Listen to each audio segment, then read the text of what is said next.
Hello，大家好，我是一元。没有想到这么突然，官方就发布了新统帅的技能消息，这个真的很意外呀！骑兵统帅这么快就推出来了，而且是骑兵驻防统帅。我们之前才刚推出驻防统帅，也就是大卫而已，为什么突然之间又跑多一个骑兵驻防统帅出来呢？所以我们今天就来一探究竟。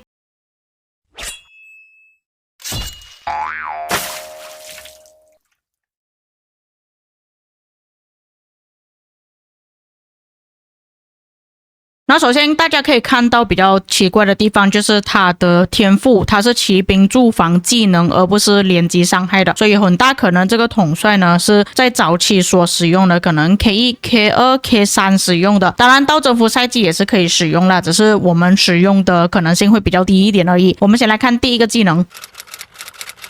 首先，这位统帅是群体伤害的怒气需求1000点，对伞形范围内最多3支敌方部队造成直接伤害，伤害系数1000。OK， 大家没有看错，我也没有讲错。每增加1支敌方部队，每支敌方部队受到的伤害降低 15%， 自身部队在接下来3秒内每秒增加50点怒气，就是讲总结加起来就是150点的怒气。那其实大家根据他这边的伤害应该都知道，他这个不是属于我们征服赛季所使用的统帅啊，所以这边技能我们就快速带过啦。因为如果是真的针对他这边1000伤害来讲呢，是很低的。然后这个怒气恢复其实严格来讲还可以啦，对于战场来说，就是让他的技能能够再释放快一点而已。那接下来我们看第二个技能。骑兵单位反应力提升 20%， 行军速度提升 10%， 中规中矩的提升。以早期来说，担任驻防统帅时，骑兵单位生命值提升 20%， 受到的技能伤害降低 15%。 如果是放在现在的情况来看呢，它只能挡得住工兵一点点而已，但是它是没有办法挡住步兵的终极伤害还有骑兵的连击伤害的，所以它这个受到的技能伤害降低呢，如果是拿来征服赛季使用呢，是有一点废呀，而且它这个生命值只有驻防才可以用而已这个也是比较废一点，因为多数玩家看这个统帅如果是有 AOE 的情况都会想要拿出去野战使用嘛，但是他这边只有防御力提升 20%， 虽然是说防御力对于骑兵来说是还蛮重要的啦，不过这个勉强可以接受啊，如果是在早期的话。第4个技能，仅率领骑兵单位时，每次基础攻击有 30% 的概率使自身部队在接下来4秒内每秒治疗恢复部分轻伤单位，治疗系数200，如果是算4秒的话，总数是800，同时使自身部队造成伤害提升 20%， 该效果每6秒最多触发1次。如果他这个是根据技能伤害的时候才会有概率触发的话，这个条件其实还是挺苛刻的。不过他这边是讲每次基础攻击有 30% 的概率嘛，所以其实他触发条件还是可以接受的，只不过它这个 CD 时间稍微有点长了，就讲如果它是真的可以稳定就是触发的话，其实算是它一个循环里面可以触发到1次啦。严格来讲，如果运气好的话，因为它这个造成的伤害提升 20%， 其实对于早期来说是还挺好的，重点是它还有恢复部分轻伤单位，所以一方面也是说你的医院可能会比较容易满啊。最后觉醒技能其实就是它的第1技能加强，也是一样针对3支敌方部队造成直接伤害，伤害系数1000，也是会有递减，使目标部队受到持续2秒的额外伤害，伤害系数300。所以如果是把它那个1000加上这边2秒的300伤害，总共是1600的伤害，但是你中间不要拉扯啊断掉什么之类的啦并且使自身部队在接下来3秒内每秒增加50点的怒气。所以这个统帅呢，其实如果你是征服赛季的玩家，你不需要去考虑这么多东西。但是如果你是征服赛季之前的玩家，可能你是 K1、K2 的玩家，其实可以用它来做驻防。如果是说早期的驻防统帅，其实骑兵没有太多的选择，而且这个佩拉约大概率应该是不能跟紫色的佩拉约一起搭配使用的。所以如果可以的话，在早期 KVK1 的时候，如果有拿到的话啦，可能可以搭配曹操或者是远义金来驻防使用。当然也有一个可能就是拿来搭配李成桂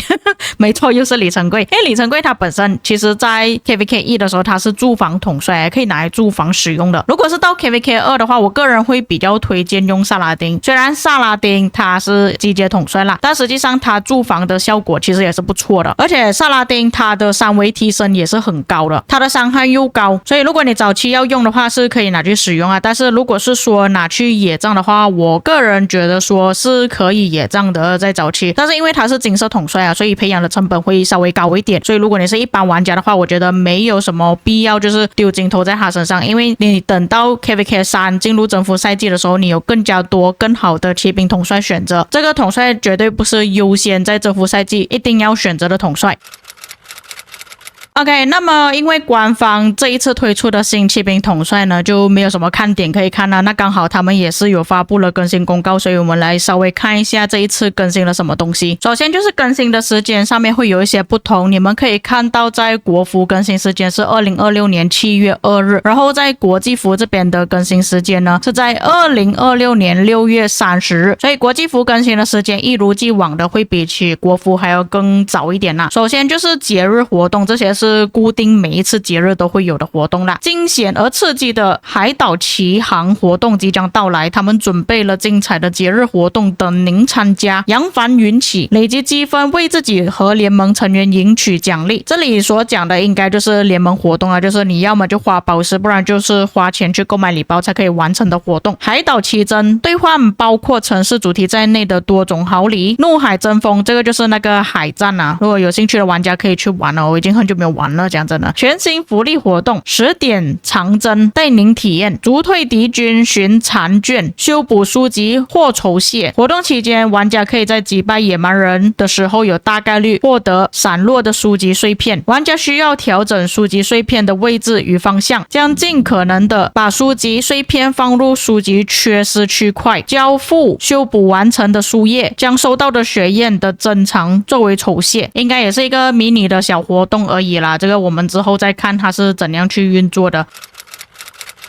全新统帅与活动，这里要跟大家讲一下，佩拉约其实并不是 P 化，没错，它并不是 P 化，它只是设计多一个金色的佩拉约而已。热情绿鹰系列活动迎来重磅加码，全新点球大战玩法，12码对决，随淘汰赛同步激情开启，更新了联盟竞答活动题库，新增图文结合类题目，准备好迎接全新考验。我觉得这个可以耶，因为多数它现在那些问题全部都是给文字，多一点图片会更好。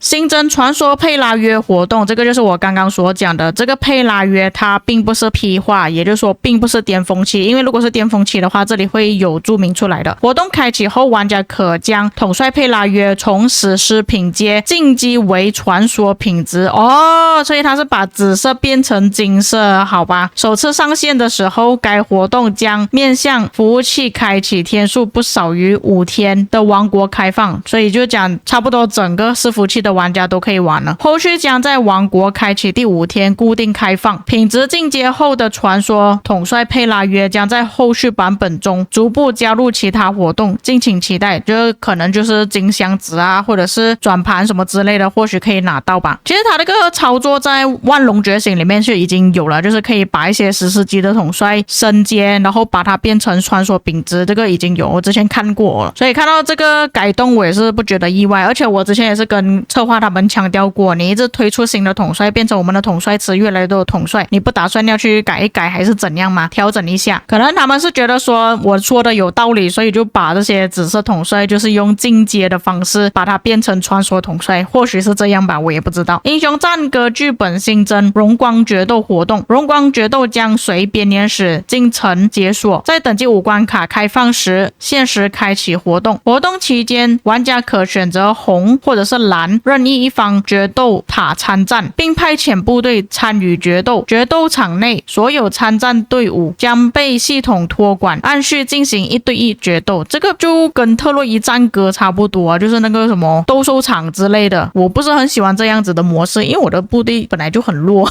尤其是我全部都是骑兵啊，更难打。我不喜欢这个改动，讲真的。不过这个还是要看他们改动出来会变成怎样。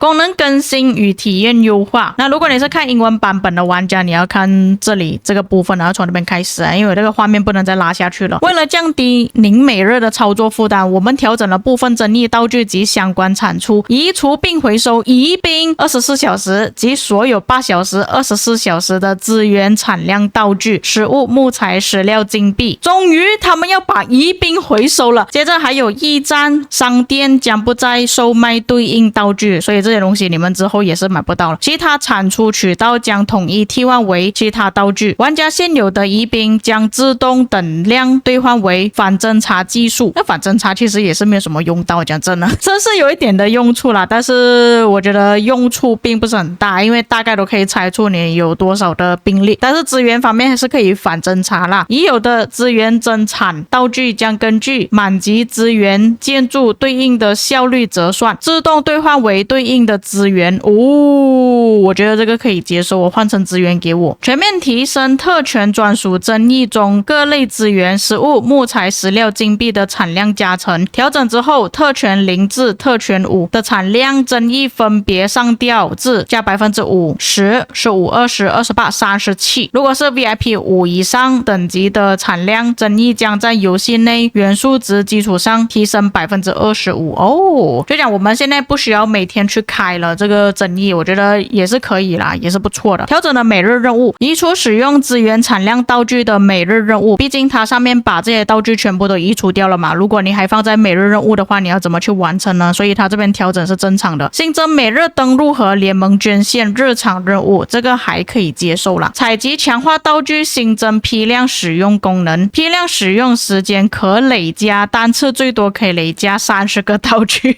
就讲我们可以一次过开30个，然后我们不需要每一次登录游戏的时候要一直点开这样子。我觉得这个可以接受啊，是蛮好的。如果你是有很多小号的玩家，你会觉得这个还挺方便的，这样我就不用一直去点开我的书包开启。新增了视效简化选项，玩家可以在过滤模式设置中开启该选项，以简化大地图场景表现，降低复杂战场画面对战斗信息获取的影响，优化了奥西里斯的界面显示效果，焦点成员界面新增城市主题展示，参战人员界面新增名单信息淡出显示效果，观战视角点击参战人员城市后显示内容调整为其比赛数据。这个改动还蛮好的，尤其是对于我们这种要做直播啊，要看一下这个玩家之前的表现什么之类的，这个数据是很重要的。你在解说的时候也可以顺便讲一下，如果你是好奇的玩家，你要观战的话，也可以顺便去点开他们的数据查看。